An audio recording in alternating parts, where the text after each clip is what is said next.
안녕하십니까, 책돌입니다. 오늘 소개해드릴 책은 버리는 기쁨, 다시 찾은 행복입니다. 저자는 마스노 순묘, 출판사는 진이의 서재입니다. 먼저 머릿말입니다. 이 책을 읽는 여러분 중에는 체력을 키우고 싶어서, 멋진 몸매를 갖고 싶어서, 스트레스를 풀고 싶어서, 이런 다양한 이유로 조깅을 하거나 헬스클럽에서 열심히 운동을 하시는 분들이 계실 것입니다. 이와 똑같이 마음에도 트레이닝이 필요합니다. 마음에 낀 비대한 체지방을 줄여 단단하게 함으로써 이를 꾸준히 유지해 매일 기분 좋게 지내기 위해서입니다. 그럼 어떻게 해야 할까요? 선을 수행하면 마음의 훈련이 됩니다. 우리는 매일 많은 유혹에 흔들립니다. 가랑비에 옷 젖는 줄 모른다는 말처럼 어느새 세상의 유행에 휩쓸리고 유혹과 함께 사는 일상이 되어버렸습니다. 이 유혹은 우리 마음속에 단단히 자리 잡은 물욕을 자극합니다. 남들보다 멋진 차를 갖고 싶고, 큰 집을 갖고 싶고, 고급 브랜드의 옷을 입고 싶고, 그야말로 무언가를 소유하고 싶어하는 마음 말입니다. 게다가 남들이 부러워할 만한 생활을 하고 싶고, 지위가 높은 사람이 되고 싶고, 눈에 보이지 않는 것까지도 원하게 됩니다. 하나라도 현실이 되면 거기에 만족할 것 같지만 마치 유혹이 사람을 조종하는 게 아닌가 할 만큼 더 가질 거야, 더 가질 거라고 하는 마음이 계속해서 생겨납니다. 불교에서는 이렇게 가득 흘러넘치는 내 안의 욕심, 그 마음을 번뇌라고 부릅니다. 또한 이런저런 다양한 유혹 안에 나를 꼼짝 못하게 묶어두고 있는 것도 번뇌입니다. 한마디로 자신의 번뇌가 빙글빙글 돌고 돌아 자신을 고통스럽게 하는 것입니다. 원래 모든 사람은 부처님처럼 자기중심에 구름 한 점 없는 마음을 갖고 있습니다.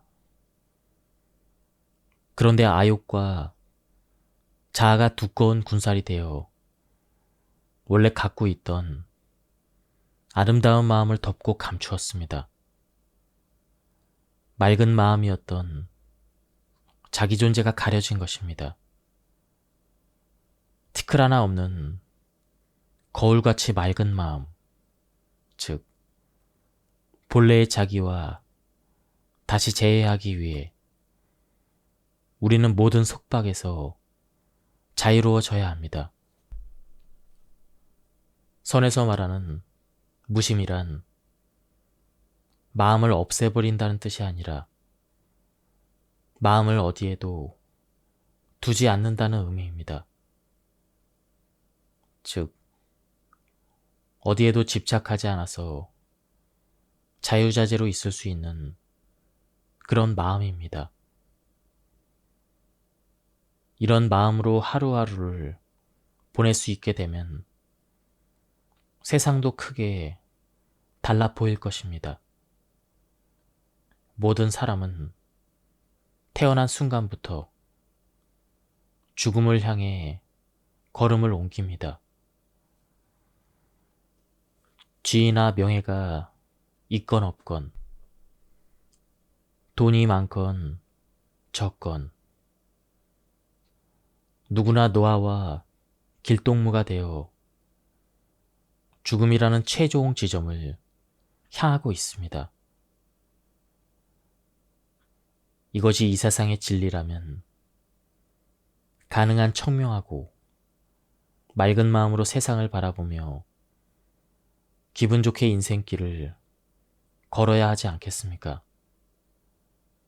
선의 가르침이 그 길의 안내자가 되어 여러분에게 조금이라도 도움이 된다면 그보다 더 큰 기쁨은 없을 것 같습니다. 기쁘게 버린다. 좋은 마음으로 버린다는 것은 좋은 것으로 다시 돌아온다. 신변정리라는 말에 왠지 모를 애잔함을 느끼는 사람이 적지 않은 것 같습니다. 말로는 정리라 해도 심정적으로는 버리다와 동일하게 여기기 때문이겠죠. 많은 시간과 많은 노력을 기울여서 내 것으로 만든 것들이다 보니 마치 나의 역사까지 버리는 것처럼 안타까운 마음이 드는 것인데 이는 지극히 당연합니다. 그럼 버리지 말고 그냥 둘까? 어디에 둘까? 이러며 집안을 둘러보다 보면 여기저기 물건들이 넘치도록 많아서 마치 물건들에 집이 점령되어 있는 것 같습니다. 시주를 희사라고도 하는데 글자 그대로 기쁘게 버린다는 뜻입니다. 그러므로 조용히 넣는 것은 불전과 멀어지는 걸 주저하는 몸짓이며 아까워하는 마음이 겉으로 드러난 것이라 여겼습니다. 이 아까워하는 마음이 바로 집착입니다. 집착을 딱 끊어내기 위해 불전을 툭 던져 넣어야 합니다. 그래서 기쁘게 버린다고 하는 것입니다. 이는 불전에만 해당하는 이야기가 아닙니다. 나이가 들수록 젊었을 때 산 옷이 안 어울리고 어색해 보였던 경험이 있을 것입니다. 몇 년 동안 입지는 않았지만 꽤 비싸게 주고 산 옷이라고, 마음에 쏙 들었던 옷이라고 위로하며 가지고 있던 옷이 누구에게나 한두 벌쯤은 있을 것입니다. 일전에 만났던 여성분도 그랬습니다. 앞으로 입을 것 같진 않았지만 어쩐지 아까워서 정리하지 못하고 있던 원피스가 있었다고 말했습니다. 그런데 어느 순간 결심을 하고 자기보다 젊은 여인에게 혹시 입을래요? 하며 주었는데 며칠 후에 그 지인한테 메신저로 톡이 왔습니다. 거기에는 예쁘게 입을게요. 감사합니다라는 글과 함께 원피스를 입고 한껏 웃으며 포즈를 취한 사진까지 있더랍니다. 그 사진을 보자마자 아까워했던 마음이 싹 사라지고 그렇게 행복한 마음이 들더랍니다. 옷장 안에 방치되어 있을 때 그 원피스는 살아있지 못했습니다. 죽은 것과 마찬가지였습니다. 그러나 다른 사람에게 가서 쓰였기에 다시 생명을 얻었습니다. 그래서 내 손에서 떠나보냈지만 무척이나 기쁜 마음이 듭니다. 우는 얼굴로 감사합니다라는 말까지 들으니 내 얼굴에도 미소가 저절로 피어납니다. 기쁘게 버린 것은 이처럼 돌고 돌아 나에게 다른 모습의 기쁨으로 돌아옵니다. 그러니 더 이상 쓰지 않는 것이 있다면 조금씩이라도 기쁘게 버려보면 어떨까요? 집안이 말끔하게 정리될 뿐 아니라 나에게 정말로 필요한 게 보일 것입니다. 나를 뛰어넘은 힘 덕분에 살고 있다. 상대가 잘 되어야 내가 잘 된다. 이것이 불교의 근본적인 생각입니다. 그런데 이를 방해하는 것이 있습니다. 바로 자아입니다. 자아란 내가, 나만이라는 생각입니다. 선의 수행은 자아 버리기를 향해 있습니다. 그런데 자아는 정말 고칠거리입니다. 자아를 버리는 것도 힘들지만 완벽하게 버리는 것은 엄청난 수행을 통해 겨우 도달할까 말까 하는 그런 경지입니다. 그럼에도 저는 여러분이 자아 버리기를 지향하며 살면 좋겠습니다.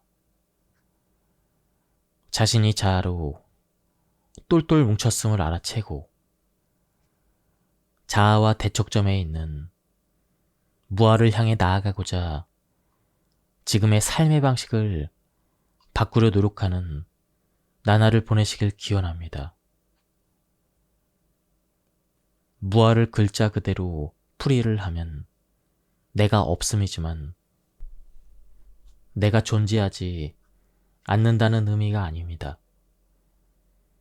나는 다른 누구에게도 신세지지 않고 내 힘만으로 산다고 여기는 것이 바로 자아입니다. 마치 독불장군 같습니다.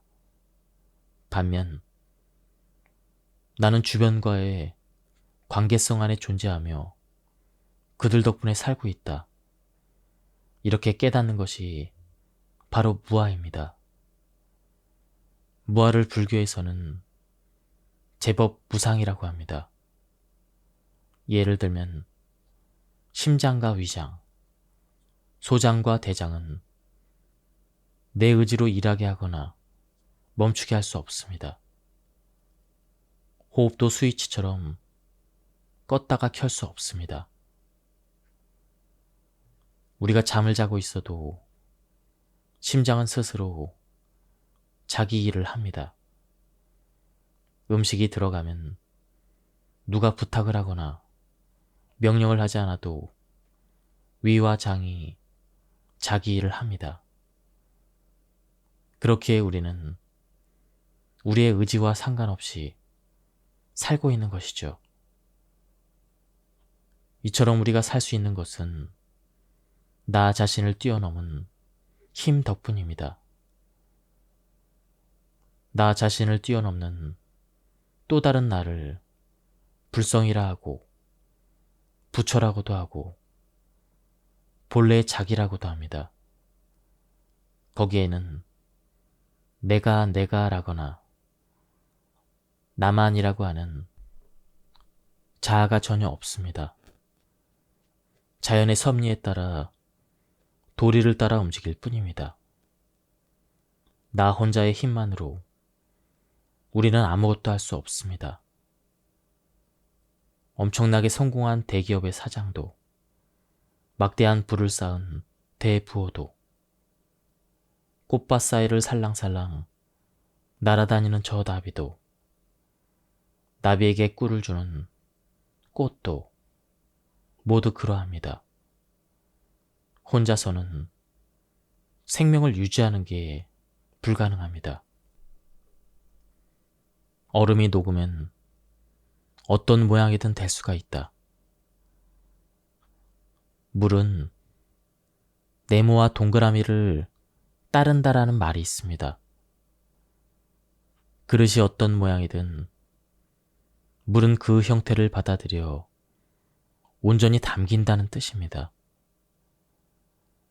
하지만 물이 얼음이 되면 그렇지가 않습니다. 사각형 얼음을 둥근 그릇에 넣으려 한다면 어떻게 될까요? 사각의 모서리가 그릇벽에 부딪혀 들어가지 않을 것입니다. 사람도 이와 같아 사물에 너무 집착하면 마음에 뾰족한 모서리가 생겨 원래의 그릇을 따를 수 없게 됩니다. 이쪽에 부딪히고 저쪽에 부딪히고 갈등과 불화가 생기면서 점점 소모되다가 결국 날카로운 모서리가 생기고 맙니다.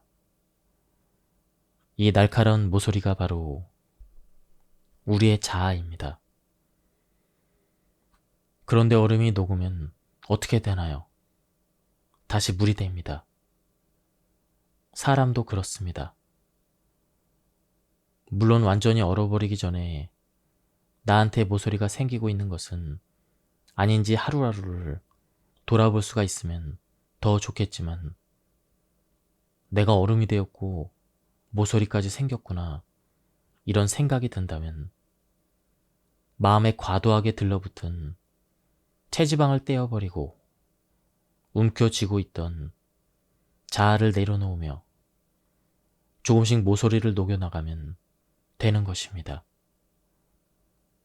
얼어버렸으니 이젠 망했어. 이런 게 아니라는 것입니다. 요즘 세상은 얼음과 얼음이 엄청난 소리를 내며 부딪히고 있는 것 같습니다. 세계 여러 나라의 정치도, 오늘날을 살아가는 사람들도 저마다 모서리를 부딪히고 있기 때문에 갈등과 다툼이 끊이지 않습니다. 그러나 물처럼 원래의 상태, 즉 부드러운 마음을 유지한다면 어떤 상황에서도 잘 대처할 수가 있습니다. 나라는 본분도 잊지 않을 수 있고요. 선의 가르침에 물이나 자유자재로 모습을 바꾸는 구름이 들어간 말이 많은 것은 이 때문입니다.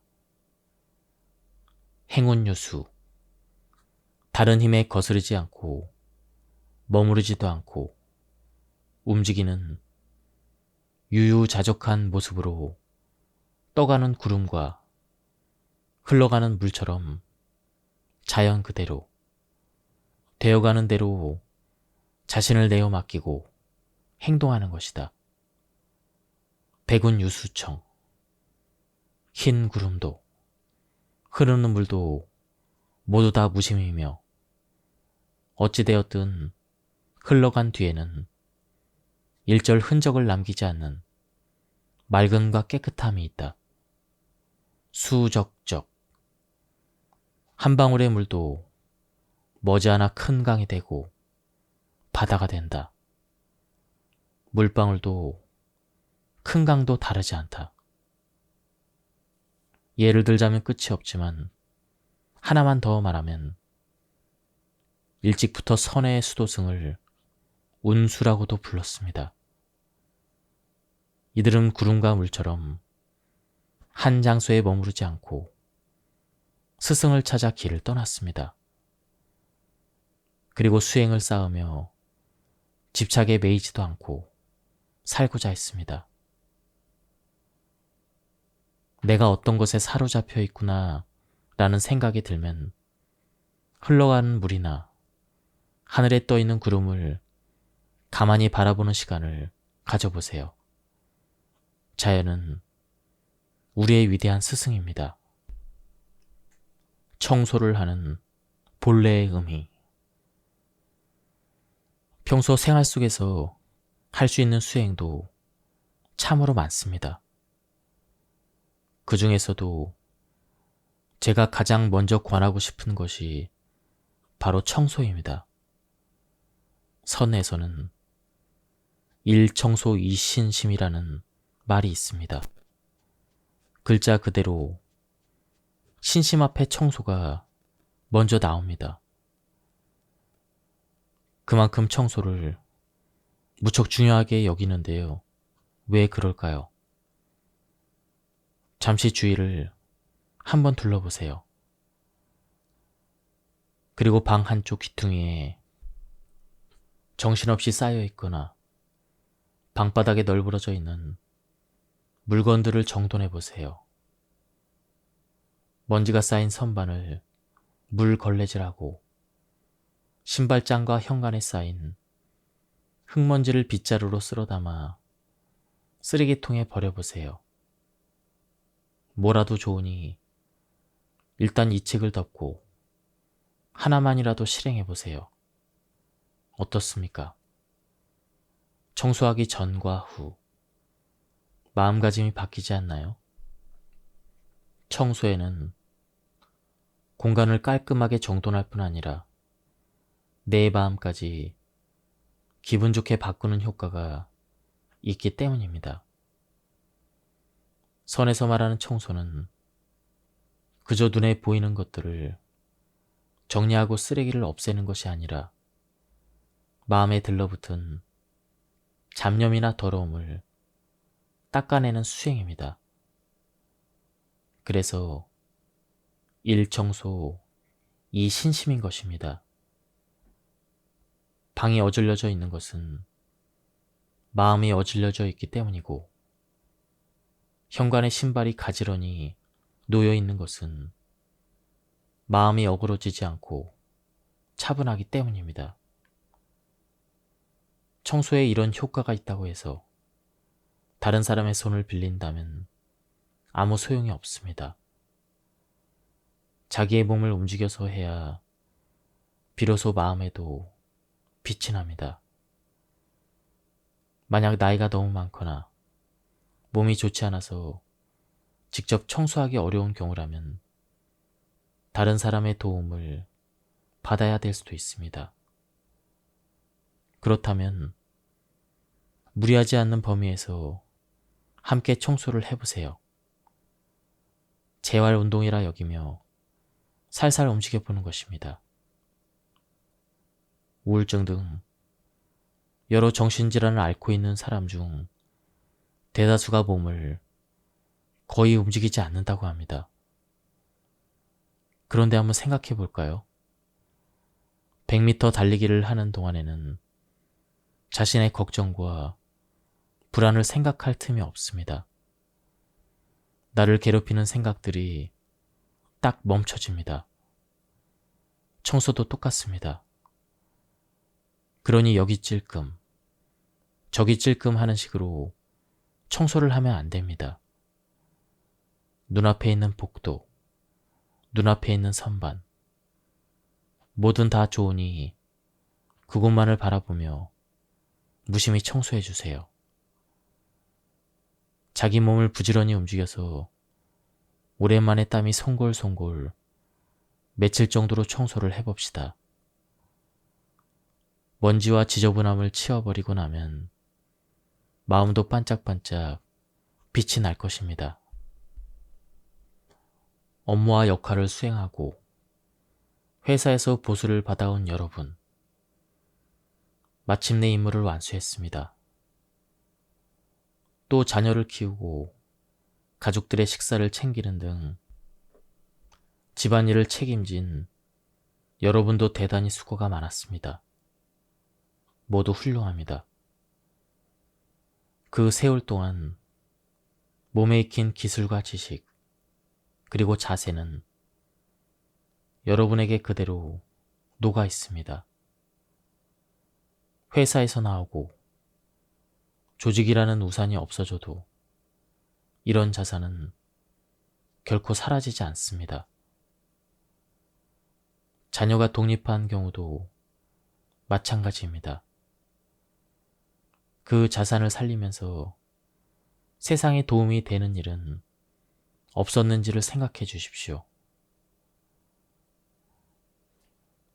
사람들이 강을 건너려고 나룻배에 앉아 출발을 기다리고 있었습니다. 배에는 이미 사람이 많고 자리가 없어 보입니다. 그런데 뒤늦게 배에 타고 싶어하는 사람이 나타났습니다. 사람들은 모두 조금씩 옆으로 움직여 자리를 만들었고, 다행히 마지막에 나타난 사람도 타고 갈 수가 있었습니다. 이 이야기가 말하는 것은 무엇일까요? 한마디로 모두가 조금씩 양보하자는 것입니다. 내가 어떻게 이 자리에 왔는데 부장 자리를 넘겨줘? 라며 꽉 붙들고 늘어질 것인가? 아니면 자 이쪽으로 오십시오 하며 양보할 것인가를 결정해야 될 순간에 자리를 양보하는 것도 상좌시입니다. 걱정하고 전전긍긍하다가 은퇴를 맞이할 것이 아니라 새로운 나의 이야기를 시작하기 위한 출발점으로 삼으면 선물 같은 커다란 기회가 됩니다. 앞에서 잡청년의 발표를 통해 은퇴를 불안하게 여기는 사람이 얼마나 많은지 말씀드렸습니다. 그때까지의 시간을 불안해하며 흘려보내지 말고 미래를 준비하고 계획을 세우며 보내는 것은 어떨까요? 그렇다면 어떻게 계획을 세울 것인가? 자신의 어린 시절을 떠올려 보십시오. 작은 꼬마였던 때를 말입니다. 당신은 어떤 아이였습니까? 그리고 어떤 젊은이였습니까? 그때의 꿈은 무엇이었습니까? 정말로 하고 싶었던 것은 무엇이었습니까? 이렇게 과거의 자신을 생각하다 보면 지금이기 때문에 비로소 가능한 일들을 발견할지도 모릅니다. 또한 서랍 속 깊숙이 넣어둔 채 잊고 있던 소중한 상자를 발견할 수도 있습니다. 느닷없이 열리는 그 상자 안에는 가면을 쓴 가짜 내가 아닌 본래의 나 자신, 그리고 정말로 하고 싶어 했던 일들이 담겨 있을지도 모릅니다. 나태함을 버린다. 회사를 다닐 때는 싫어도 어쩔 수 없이 정해진 시간에 일어나 정해진 시간에 집을 나서야 했습니다. 집에서 자녀 양육과 살림을 맡은 사람도 이 일 저 일 하다 보면 시간에 쫓겨서 동동거려야 했을 것입니다. 하지만 이제는 아무데도 얽매이지 않고 살 수 있게 되었습니다. 아이들은 독립해 나갔고 여러분은 은퇴를 했으니까요. 축하합니다. 드디어 그렇게 손꼽아 기다리던 자유로운 시간이 왔습니다. 그런데 잠깐 생각해 봅시다. 혹시 자유로운 시간이 왔다고 하면서 그저 나태하게 살고 있지는 않습니까? 느슨해진 주임띠를 맨 채 시간관념 없이 풀어져 있는 건 아닌가 하는 말씀입니다. 텔레비전 앞에서 온종일 뒹굴뒹굴 하는가? 아니면 규칙적인 생활을 하는가? 지금 어떻게 사는가에 따라 나이가 들수록 인지 및 신체의 기능에서 격차가 크게 벌어집니다. 일본에서는 옛날에 나무 물통을 사용했습니다. 물통 겉면에는 조임띠가 둘러져 있는데 오래 사용하다 보면 이 조임띠가 느슨해지기 마련입니다. 적당한 루틴이 우리가 살아가는 데 꼭 필요한 조임띠라고 생각합니다. 조임띠가 낡아져 느슨해지면 다시 조이거나 아예 새 조임띠로 갈아야 합니다. 특히 고령자라면 자기 조임띠를 직접 갈아 끼워주는 것이 좋습니다. 아니, 지금까지 그 조임띠 때문에 내가 얼마나 힘들었는데 이제야 자유를 얻었는데 루틴을 만들라고? 너무 심한 거 아니야? 이렇게 생각할지도 모르겠습니다. 그렇다고 24시간 전부가 여러분 마음대로 보내도 되는 자유 시간입니다. 이 말을 듣는다고 마음이 그저 편하지도 않을 것입니다. 정말 편히 있어도 될지, 그러다 무슨 문제가 생기는 건 아닐지 마음이 불편할 것입니다. 지금까지 나를 조이던 주임띠는 내 스스로가 아니라 주위에서 채운 것이기 때문입니다. 그러나 이제부터 내 몸에 걸 주임띠는 오롯이 내 자신에게 맡겨져 있습니다. 여러분이 바라는 생활에 맞는 크기와 경도를 찾아 내 손으로 끼워야 합니다.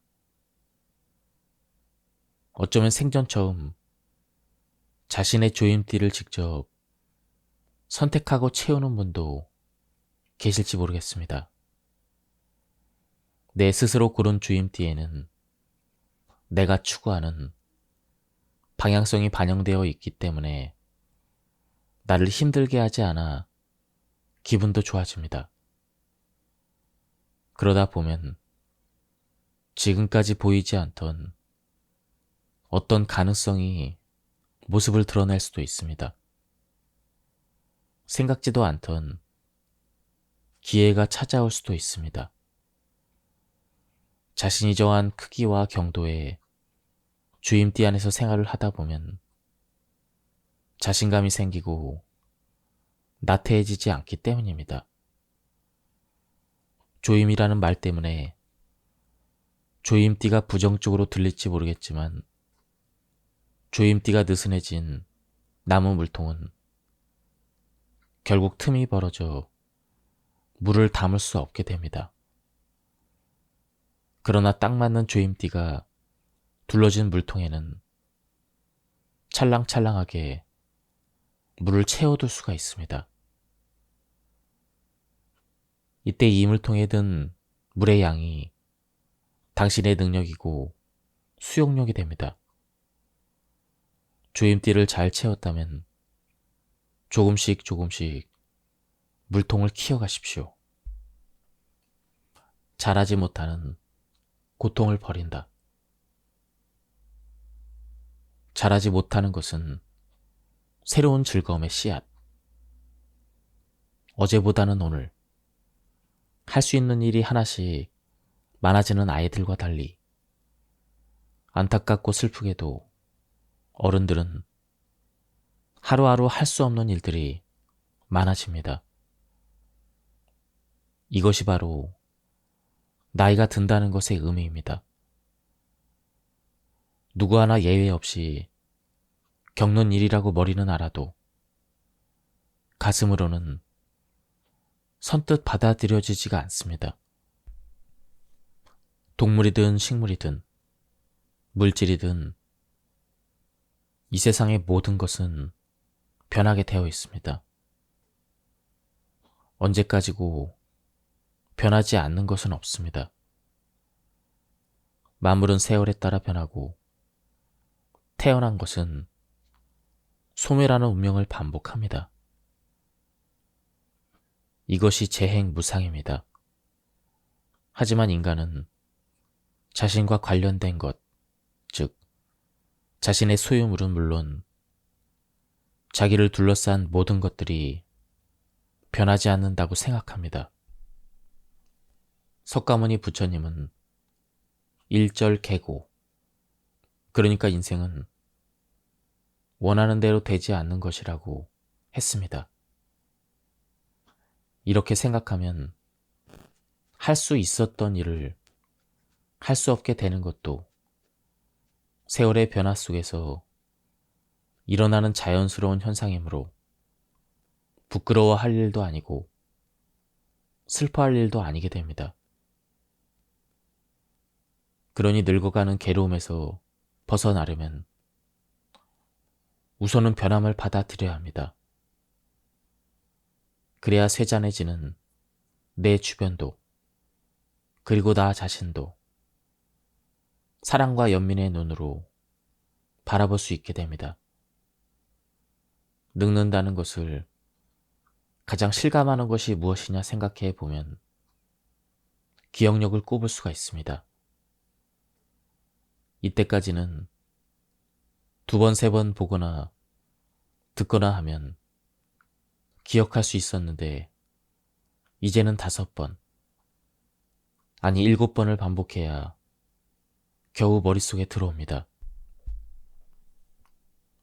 심지어 그렇게 애써서 외워도 다음 날이 되면 아주 새까맣게 기억이 나지 않기도 합니다. 그런 때는 부디 다음과 같이 생각해 주십시오. 금세 외울 수 있었던 때는 그것을 당연하게 여겼다. 그러나 이제는 그렇지 않기 때문에 새롭게 알게 되는 것이 있다. 라고 말입니다. 누워만 있던 갓난아기는 얼마 후에 뒤집고 기어다니고 붙잡고 일어서고 걷고 달리게 됩니다. 그 순간마다 아기도 가족도 커다란 기쁨을 느낍니다. 그러다 시간이 지나면 걷고 달리는 것은 당연한 일이 되고 다들 박수를 치며 기뻐했던 순간들을 완전히 잊어버립니다. 마치 처음부터 걷고 달릴 수 있었던 것처럼요. 할 수 없는 일이 많아진다는 것을 할 수 있게 되는 기쁨을 다시금 느낄 수 있을 때가 왔다고 생각하면 어떨까요? 이렇게 생각을 바꾸면 이제부터 내 삶의 주도권은 내가 쥐게 됩니다. 할 수 없다라는 부정적인 생각을 버리고 새롭게 할 수 있는 즐거움을 되찾은 나 자신을 마음껏 기뻐해 주십시오. 그리고 노화를 늦추기 위해서는 실질적인 노력이 필요하다는 사실도 꼭 기억해 주십시오.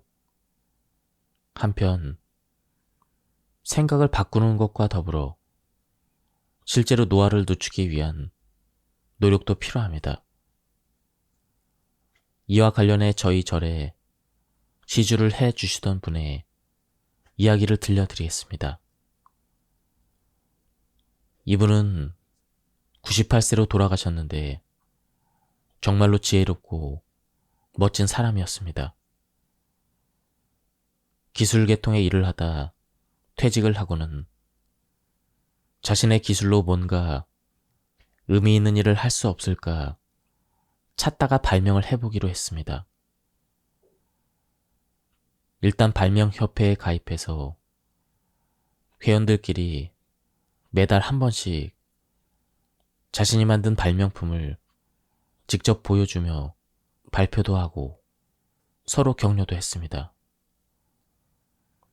한 달에 하나씩 뭐라도 내놓아야 하니 지금까지 쌓은 경력과 경험을 토대로 머리도 손도 부지런히 움직여야 했습니다. 다른 사람의 의견에 귀를 기울이는 것은 물론 내 생각을 상대방에게 잘 전달을 해야 하니 어떻게 말을 하면 좋을까 궁리도 하고 말하는 연습도 하게 되었습니다. 그곳에 모인 사람들은 상하 관계도 아니고 이익 관계도 아니니 활동을 하면 할수록 더 재미있어지고 서로를 더 허심탄회하게 응원할 수가 있었습니다. 여러분도 이렇게 살 수가 있습니다. 우리에게는 무한한 가능성이 있습니다. 변해가는 자신의 모습을 고통으로 여기지 말고 있는 그대로 받아들여서 본인에게 맞는 새로운 단체에 들어가든 소일거리든 뭐든 찾아보면 좋습니다. 절대로 포기하지 마세요. 우리는 유한한 생명을 가진 동물입니다. 몸이 늙고 쇠약해지는 것을 받아들일 수밖에 없습니다. 나이가 이만큼 됐으니 이제는 안 돼. 어쩔 수가 없잖아. 쓸모없게 되고 말았지. 이와 같은 생각은 심신을 가속 노화시킵니다. 그러니 노화를 받아들이되 지금의 건강과 상태를 최대한 오래 가져가겠다는 마음으로 뭘 할 수 있는지, 뭘 하면 좋을지 주변을 둘러보세요. 앞에서 말씀드린 98세 어르신처럼 자신의 경력과 경험에 그 답이 있을 수도 있고, 취미나 평소에 잘하는 일에서 뭔가를 발견할 수도 있습니다. 딱히 특별한 것을 발견하지 못했더라도 괜찮습니다. 산책을 한다든가 뜨개질을 하면서 평소에도 꾸준히 머리와 몸을 의식적으로 사용하는 습관을 들이면 됩니다. 물론 그래도 일어날 일은 일어나게 되어 있습니다. 그때는 이것도 안 되고 저것도 안 된다며 노여워하거나 애달파할 것이 아니라 이제는 이걸 못하게 됐네? 이렇게 웃으며 받아들이는 것입니다. 즐거움과 웃음은 고통과 고뇌를 날려버리는 커다란 힘이 됩니다. 나이가 많이 드신 분들 중에는 나이가 들었어도 내 건강이 괜찮은 동안은 아이들에게 기대고 싶지 않아. 이렇게 말씀하시는 분이 많습니다. 좋은 생각입니다. 하지만 이젠 진짜로 쇠약해졌다고 느껴질 때, 내 몸이 도저히 내 뜻대로 되지 않게 되었을 때는 자식이나 가족에게 의지하는 것도 괜찮습니다. 함께 이런저런 대화를 하면서 나에게 무엇이 필요하고 어떤 새로운 환경이 맞을지 고민해보고 도움을 받으세요. 부모 자식이란, 가족이란 그런 인연 아니겠습니까? 지금까지 이 책에 대한 리뷰를 모두 마쳤습니다. 이 책은 마음과 정신이 맑아지는 그런 책이었습니다. 제가 발췌 요약해서 설명드렸기 때문에 맥락이 많이 끊겼습니다. 한번 책을 구해서 읽어보실 것을 추천드립니다. 여기서 리뷰를 마치도록 하겠습니다. 감사합니다. 안녕하십니까, 책돌입니다. 오늘 소개해드릴 책은 버리는 기쁨, 다시 찾은 행복입니다. 저자는 마스노 순묘, 출판사는 진이의 서재입니다. 먼저 머릿말입니다. 이 책을 읽는 여러분 중에는 체력을 키우고 싶어서, 멋진 몸매를 갖고 싶어서, 스트레스를 풀고 싶어서, 이런 다양한 이유로 조깅을 하거나 헬스클럽에서 열심히 운동을 하시는 분들이 계실 것입니다. 이와 똑같이 마음에도 트레이닝이 필요합니다. 마음에 낀 비대한 체지방을 줄여 단단하게 함으로써 이를 꾸준히 유지해 매일 기분 좋게 지내기 위해서입니다. 그럼 어떻게 해야 할까요? 선을 수행하면 마음의 훈련이 됩니다. 우리는 매일 많은 유혹에 흔들립니다. 가랑비에 옷 젖는 줄 모른다는 말처럼 어느새 세상의 유행에 휩쓸리고 유혹과 함께 사는 일상이 되어버렸습니다. 이 유혹은 우리 마음속에 단단히 자리 잡은 물욕을 자극합니다. 남들보다 멋진 차를 갖고 싶고, 큰 집을 갖고 싶고, 고급 브랜드의 옷을 입고 싶고, 그야말로 무언가를 소유하고 싶어 하는 마음 말입니다. 게다가 남들이 부러워할 만한 생활을 하고 싶고, 지위가 높은 사람이 되고 싶고, 눈에 보이지 않는 것까지도 원하게 됩니다. 하나라도 현실이 되면 거기에 만족할 것 같지만 마치 유혹이 사람을 조종하는 게 아닌가 할 만큼 더 가질 거야, 더 가질 거라고 하는 마음이 계속해서 생겨납니다. 불교에서는 이렇게 가득 흘러넘치는 내 안의 욕심, 그 마음을 번뇌라고 부릅니다. 또한 이런저런 다양한 유혹 안에 나를 꼼짝 못하게 묶어두고 있는 것도 번뇌입니다. 한마디로 자신의 번뇌가 빙글빙글 돌고 돌아 자신을 고통스럽게 하는 것입니다. 원래 모든 사람은 부처님처럼 자기중심에 구름 한 점 없는 마음을 갖고 있습니다. 그런데 아욕과 자아가 두꺼운 군살이 되어 원래 갖고 있던 아름다운 마음을 덮고 감추었습니다.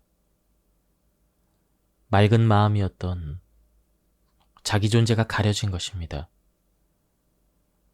티끌 하나 없는 거울같이 맑은 마음, 즉 본래의 자기와 다시 재회하기 위해 우리는 모든 속박에서 자유로워져야 합니다.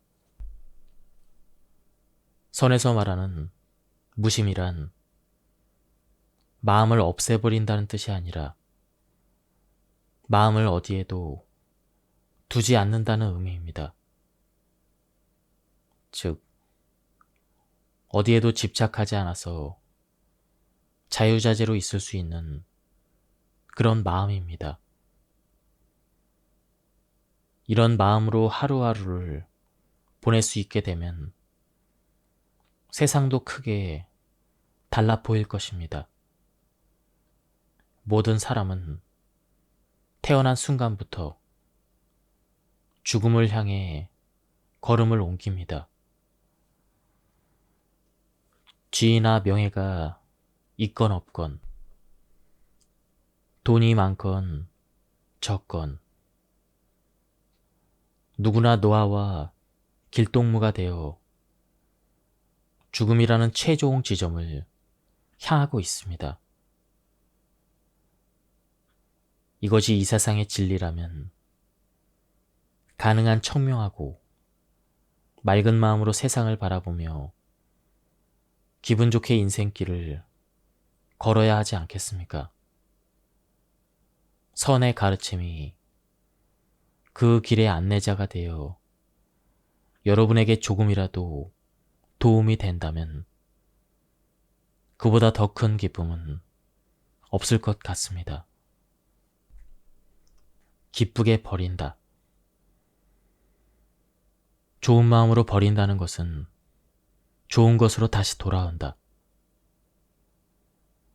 신변정리라는 말에 왠지 모를 애잔함을 느끼는 사람이 적지 않은 것 같습니다. 말로는 정리라 해도 심정적으로는 버리다와 동일하게 여기기 때문이겠죠.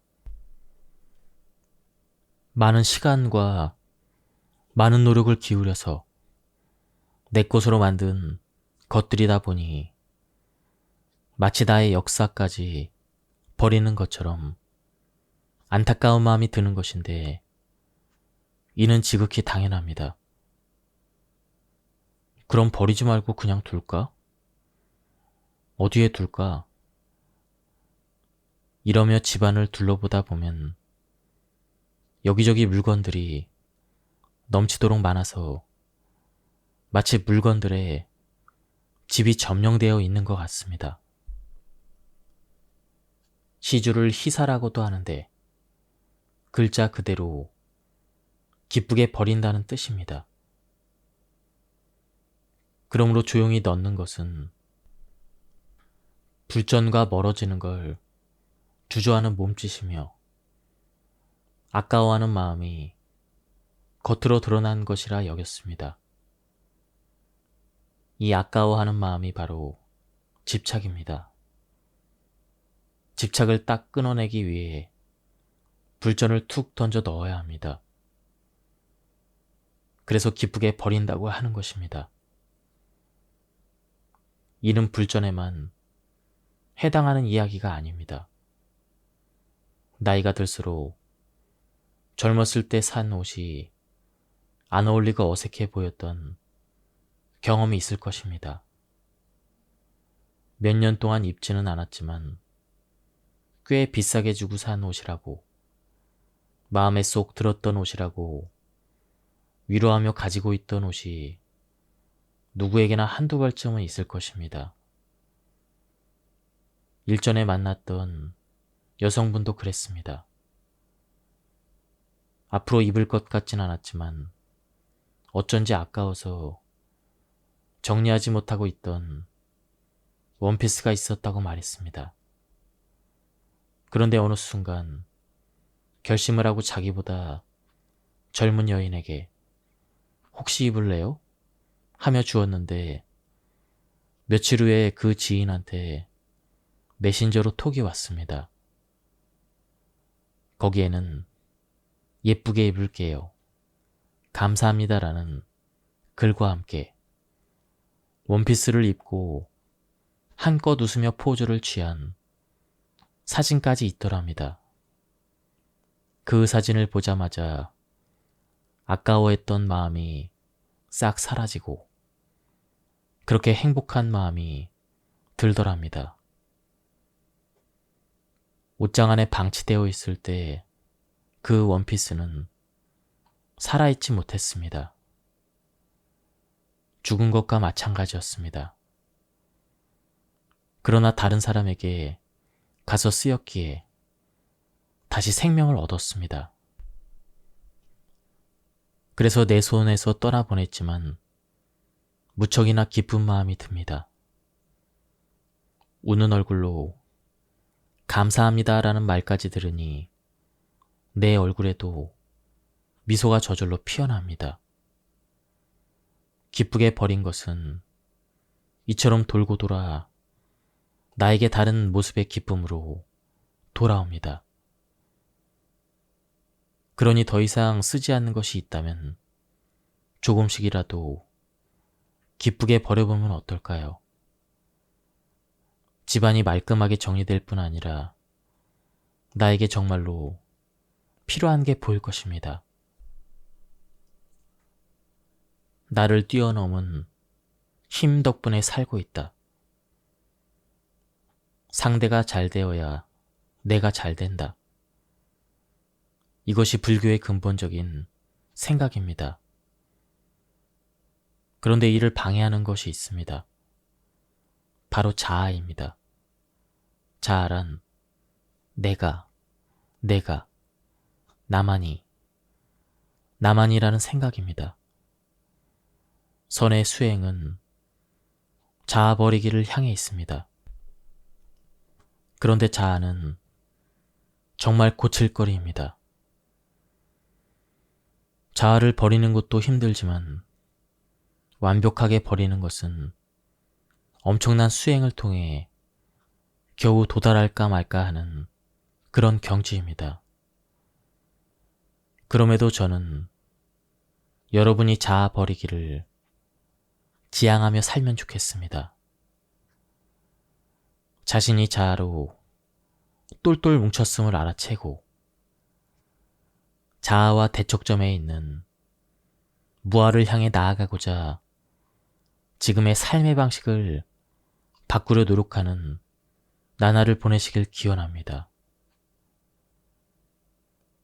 무아를 글자 그대로 풀이를 하면 내가 없음이지만 내가 존재하지 않는다는 의미가 아닙니다.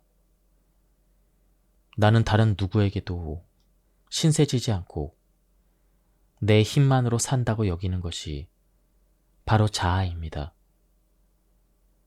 마치 독불장군 같습니다. 반면 나는 주변과의 관계성 안에 존재하며 그들 덕분에 살고 있다. 이렇게 깨닫는 것이 바로 무아입니다. 무아를 불교에서는 제법 무상이라고 합니다. 예를 들면 심장과 위장, 소장과 대장은 내 의지로 일하게 하거나 멈추게 할 수 없습니다. 호흡도 스위치처럼 껐다가 켤 수 없습니다. 우리가 잠을 자고 있어도 심장은 스스로 자기 일을 합니다. 음식이 들어가면 누가 부탁을 하거나 명령을 하지 않아도 위와 장이 자기 일을 합니다. 그렇기에 우리는 우리의 의지와 상관없이 살고 있는 것이죠. 이처럼 우리가 살 수 있는 것은 나 자신을 뛰어넘은 힘 덕분입니다. 나 자신을 뛰어넘는 또 다른 나를 불성이라 하고 부처라고도 하고 본래의 자기라고도 합니다. 거기에는 내가라거나 나만이라고 하는 자아가 전혀 없습니다. 자연의 섭리에 따라 도리를 따라 움직일 뿐입니다. 나 혼자의 힘만으로 우리는 아무것도 할 수 없습니다. 엄청나게 성공한 대기업의 사장도, 막대한 부를 쌓은 대부호도, 꽃밭 사이를 살랑살랑 날아다니는 저 나비도, 나비에게 꿀을 주는 꽃도 모두 그러합니다. 혼자서는 생명을 유지하는 게 불가능합니다. 얼음이 녹으면 어떤 모양이든 될 수가 있다. 물은 네모와 동그라미를 따른다라는 말이 있습니다. 그릇이 어떤 모양이든 물은 그 형태를 받아들여 온전히 담긴다는 뜻입니다. 하지만 물이 얼음이 되면 그렇지가 않습니다. 사각형 얼음을 둥근 그릇에 넣으려 한다면 어떻게 될까요? 사각의 모서리가 그릇벽에 부딪혀 들어가지 않을 것입니다. 사람도 이와 같아 사물에 너무 집착하면 마음에 뾰족한 모서리가 생겨 원래의 그릇을 따를 수 없게 됩니다. 이쪽에 부딪히고 저쪽에 부딪히고 갈등과 불화가 생기면서 점점 소모되다가 결국 날카로운 모서리가 생기고 맙니다. 이 날카로운 모서리가 바로 우리의 자아입니다. 그런데 얼음이 녹으면 어떻게 되나요? 다시 물이 됩니다. 사람도 그렇습니다.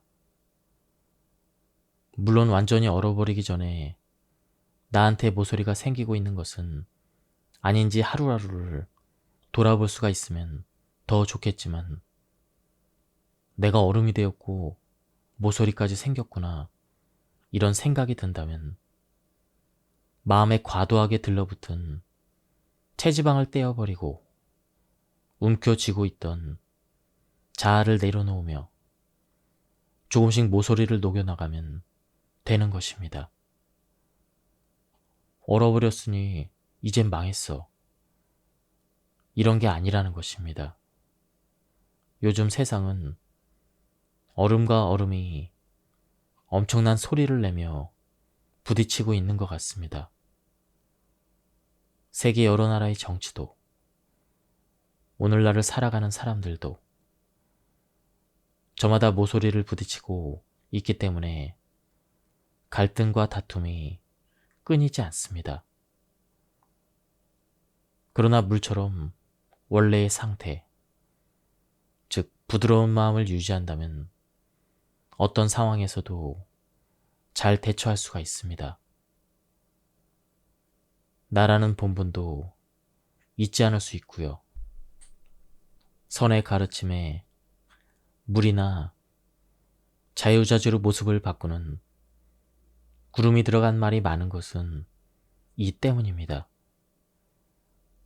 행운유수, 다른 힘에 거스르지 않고 머무르지도 않고 움직이는 유유자적한 모습으로 떠가는 구름과 흘러가는 물처럼 자연 그대로 되어가는 대로 자신을 내어 맡기고 행동하는 것이다.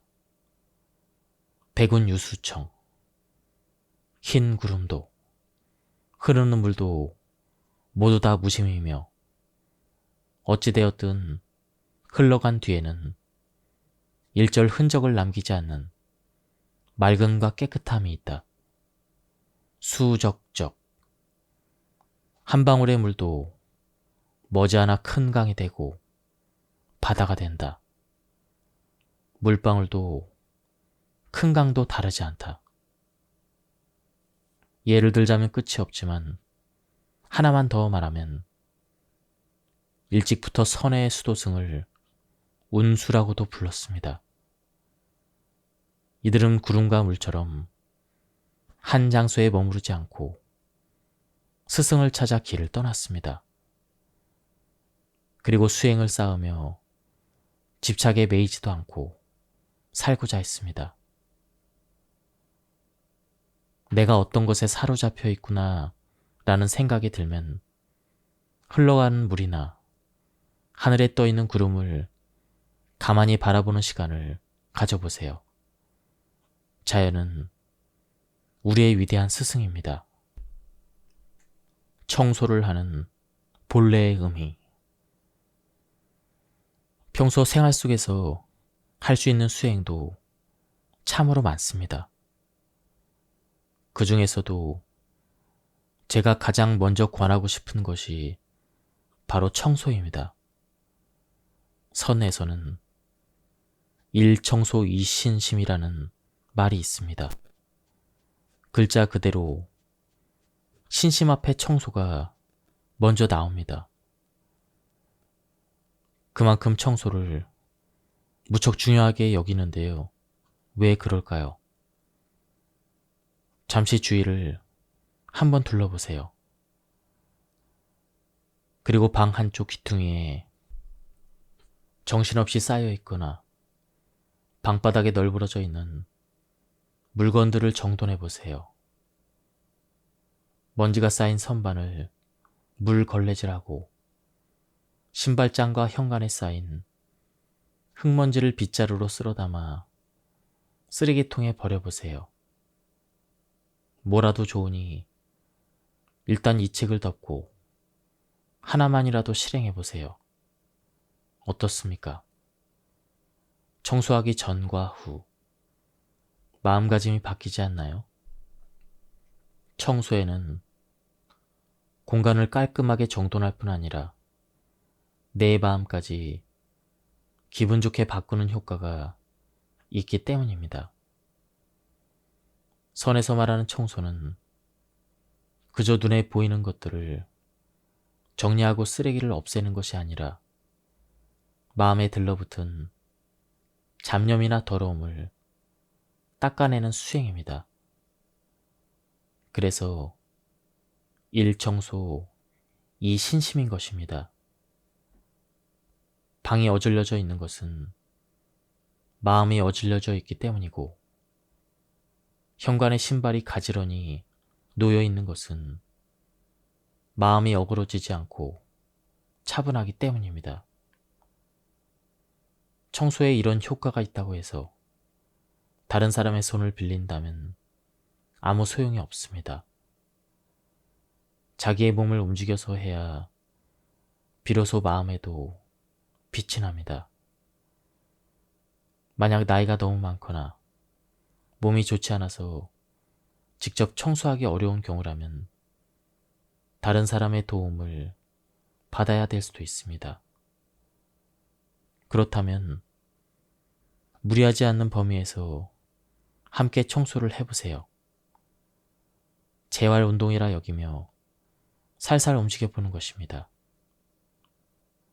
우울증 등 여러 정신질환을 앓고 있는 사람 중 대다수가 몸을 거의 움직이지 않는다고 합니다.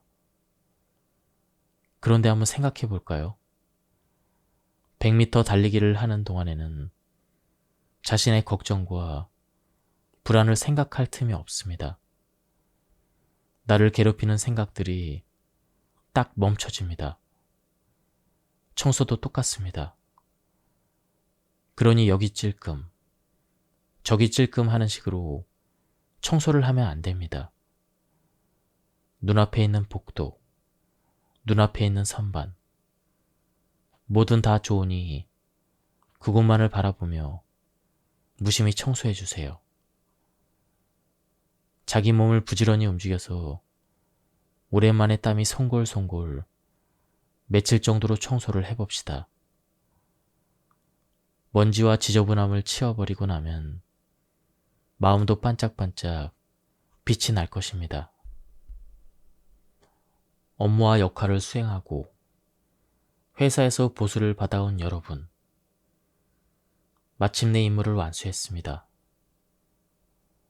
또 자녀를 키우고 가족들의 식사를 챙기는 등 집안일을 책임진 여러분도 대단히 수고가 많았습니다. 모두 훌륭합니다. 그 세월 동안 몸에 익힌 기술과 지식, 그리고 자세는 여러분에게 그대로 녹아 있습니다. 회사에서 나오고 조직이라는 우산이 없어져도 이런 자산은 결코 사라지지 않습니다. 자녀가 독립한 경우도 마찬가지입니다. 그 자산을 살리면서 세상에 도움이 되는 일은 없었는지를 생각해 주십시오. 사람들이 강을 건너려고 나룻배에 앉아 출발을 기다리고 있었습니다. 배에는 이미 사람이 많고 자리가 없어 보입니다.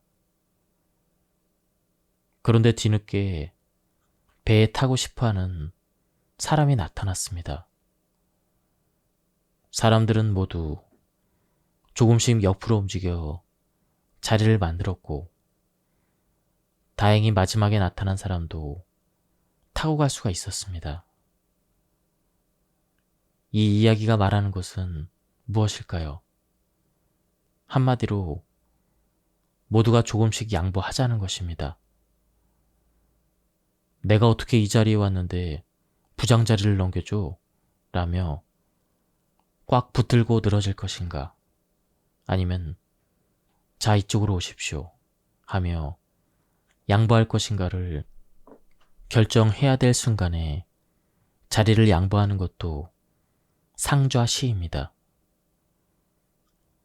걱정하고 전전긍긍하다가 은퇴를 맞이할 것이 아니라 새로운 나의 이야기를 시작하기 위한 출발점으로 삼으면 선물 같은 커다란 기회가 됩니다.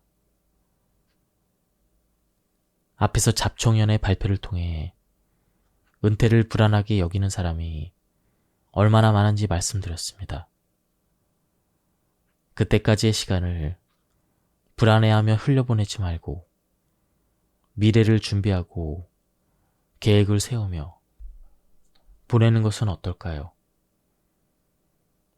그렇다면 어떻게 계획을 세울 것인가? 자신의 어린 시절을 떠올려 보십시오. 작은 꼬마였던 때를 말입니다. 당신은 어떤 아이였습니까? 그리고 어떤 젊은이였습니까?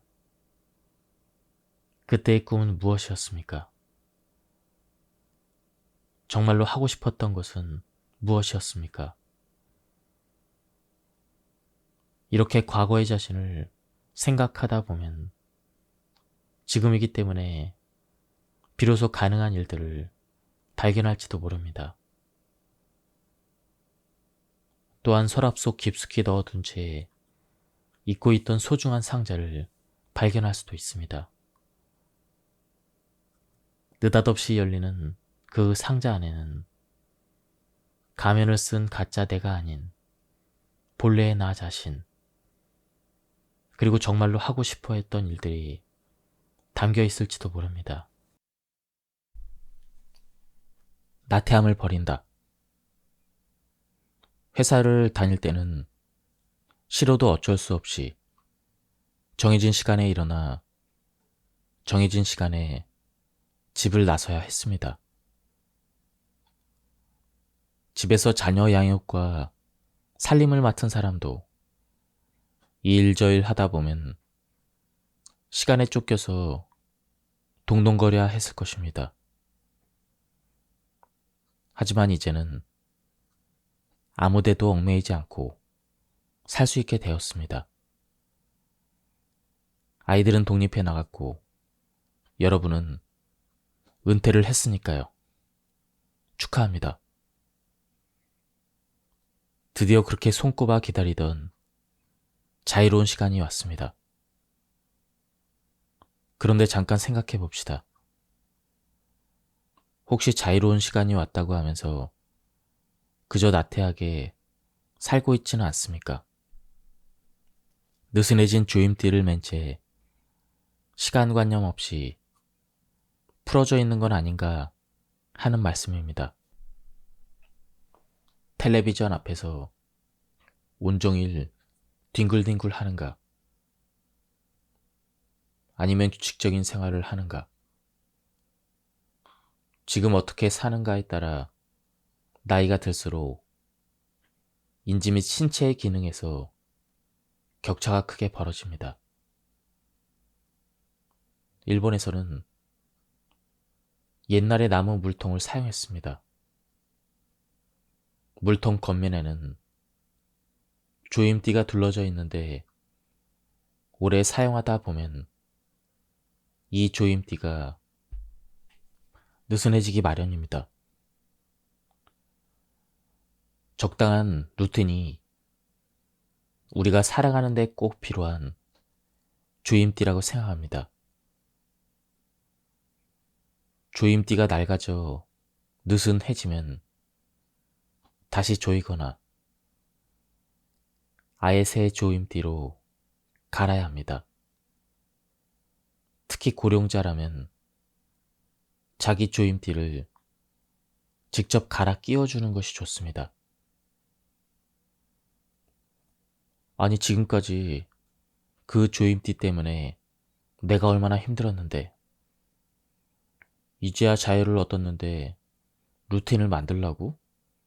너무 심한 거 아니야? 이렇게 생각할지도 모르겠습니다. 그렇다고 24시간 전부가 여러분 마음대로 보내도 되는 자유 시간입니다. 이 말을 듣는다고 마음이 그저 편하지도 않을 것입니다. 정말 편히 있어도 될지, 그러다 무슨 문제가 생기는 건 아닐지 마음이 불편할 것입니다. 지금까지 나를 조이던 주임띠는 내 스스로가 아니라 주위에서 채운 것이기 때문입니다. 그러나 이제부터 내 몸에 걸 주임띠는 오롯이 내 자신에게 맡겨져 있습니다. 여러분이 바라는 생활에 맞는 크기와 경도를 찾아 내 손으로 끼워야 합니다. 어쩌면 생전 처음 자신의 조임띠를 직접 선택하고 채우는 분도 계실지 모르겠습니다. 내 스스로 고른 주임띠에는 내가 추구하는 방향성이 반영되어 있기 때문에 나를 힘들게 하지 않아 기분도 좋아집니다. 그러다 보면 지금까지 보이지 않던 어떤 가능성이 모습을 드러낼 수도 있습니다. 생각지도 않던 기회가 찾아올 수도 있습니다. 자신이 정한 크기와 경도의 주임띠 안에서 생활을 하다 보면 자신감이 생기고 나태해지지 않기 때문입니다. 조임이라는 말 때문에 조임띠가 부정적으로 들릴지 모르겠지만 조임띠가 느슨해진 나무 물통은 결국 틈이 벌어져 물을 담을 수 없게 됩니다. 그러나 딱 맞는 조임띠가 둘러진 물통에는 찰랑찰랑하게 물을 채워둘 수가 있습니다. 이때 이 물통에 든 물의 양이 당신의 능력이고 수용력이 됩니다. 조임띠를 잘 채웠다면 조금씩 물통을 키워가십시오. 잘하지 못하는 고통을 버린다. 잘하지 못하는 것은 새로운 즐거움의 씨앗. 어제보다는 오늘 할 수 있는 일이 하나씩 많아지는 아이들과 달리 안타깝고 슬프게도 어른들은 하루하루 할 수 없는 일들이 많아집니다. 이것이 바로 나이가 든다는 것의 의미입니다. 누구 하나 예외 없이 겪는 일이라고 머리는 알아도 가슴으로는 선뜻 받아들여지지가 않습니다. 동물이든 식물이든 물질이든 이 세상의 모든 것은 변하게 되어 있습니다. 언제까지고 변하지 않는 것은 없습니다. 만물은 세월에 따라 변하고 태어난 것은 소멸하는 운명을 반복합니다. 이것이 재행무상입니다. 하지만 인간은 자신과 관련된 것, 즉 자신의 소유물은 물론 자기를 둘러싼 모든 것들이 변하지 않는다고 생각합니다. 석가모니 부처님은 일절개고, 그러니까 인생은 원하는 대로 되지 않는 것이라고 했습니다. 이렇게 생각하면 할 수 있었던 일을 할 수 없게 되는 것도 세월의 변화 속에서 일어나는 자연스러운 현상이므로 부끄러워할 일도 아니고 슬퍼할 일도 아니게 됩니다. 그러니 늙어가는 괴로움에서 벗어나려면 우선은 변함을 받아들여야 합니다.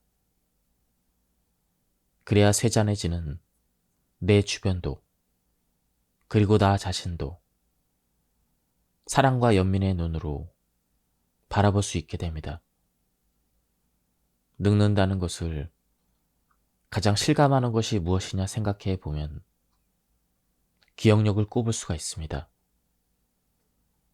이때까지는 2번, 3번 보거나 듣거나 하면 기억할 수 있었는데 이제는 5번, 아니 7번을 반복해야 겨우 머릿속에 들어옵니다.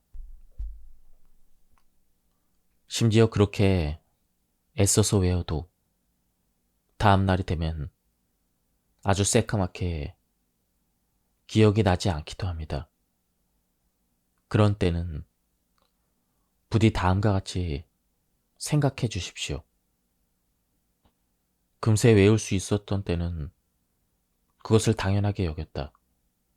그러나 이제는 그렇지 않기 때문에 새롭게 알게 되는 것이 있다. 라고 말입니다.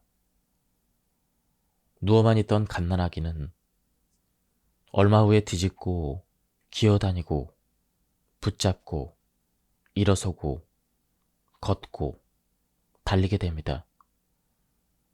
그 순간마다 아기도 가족도 커다란 기쁨을 느낍니다. 그러다 시간이 지나면 걷고 달리는 것은 당연한 일이 되고 다들 박수를 치며 기뻐했던 순간들을 완전히 잊어버립니다. 마치 처음부터 걷고 달릴 수 있었던 것처럼요. 할 수 없는 일이 많아진다는 것을 할 수 있게 되는 기쁨을 다시금 느낄 수 있을 때가 왔다고 생각하면 어떨까요? 이렇게 생각을 바꾸면 이제부터 내 삶의 주도권은 내가 쥐게 됩니다. 할 수 없다라는 부정적인 생각을 버리고 새롭게 할 수 있는 즐거움을 되찾은 나 자신을 마음껏 기뻐해 주십시오. 그리고 노화를 늦추기 위해서는 실질적인 노력이 필요하다는 사실도 꼭 기억해 주십시오. 한편 생각을 바꾸는 것과 더불어 실제로 노화를 늦추기 위한 노력도 필요합니다. 이와 관련해 저희 절에 시주를 해 주시던 분의 이야기를 들려드리겠습니다. 이분은 98세로 돌아가셨는데 정말로 지혜롭고 멋진 사람이었습니다. 기술 계통의 일을 하다 퇴직을 하고는 자신의 기술로 뭔가 의미 있는 일을 할 수 없을까 찾다가 발명을 해보기로 했습니다. 일단 발명협회에 가입해서 회원들끼리 매달 한 번씩 자신이 만든 발명품을 직접 보여주며 발표도 하고 서로 격려도 했습니다. 한 달에 하나씩 뭐라도 내놓아야 하니 지금까지 쌓은 경력과 경험을 토대로 머리도 손도 부지런히 움직여야 했습니다. 다른 사람의 의견에 귀를 기울이는 것은 물론 내 생각을 상대방에게 잘 전달을 해야 하니 어떻게 말을 하면 좋을까 궁리도 하고 말하는 연습도 하게 되었습니다.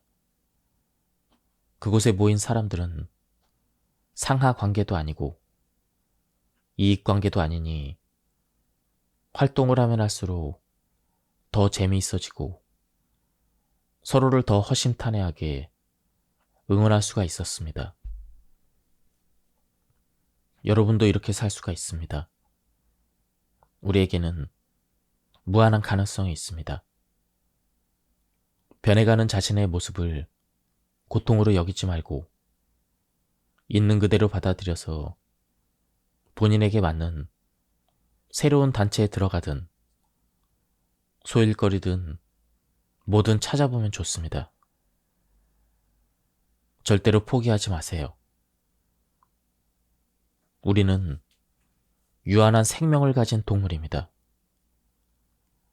몸이 늙고 쇠약해지는 것을 받아들일 수밖에 없습니다. 나이가 이만큼 됐으니 이제는 안 돼. 어쩔 수가 없잖아. 쓸모없게 되고 말았지. 이와 같은 생각은 심신을 가속 노화시킵니다. 그러니 노화를 받아들이되 지금의 건강과 상태를 최대한 오래 가져가겠다는 마음으로 뭘 할 수 있는지, 뭘 하면 좋을지 주변을 둘러보세요. 앞에서 말씀드린 98세 어르신처럼 자신의 경력과 경험에 그 답이 있을 수도 있고 취미나 평소에 잘하는 일에서 뭔가를 발견할 수도 있습니다. 딱히 특별한 것을 발견하지 못했더라도 괜찮습니다. 산책을 한다든가 뜨개질을 하면서 평소에도 꾸준히 머리와 몸을 의식적으로 사용하는 습관을 들이면 됩니다. 물론 그래도 일어날 일은 일어나게 되어 있습니다.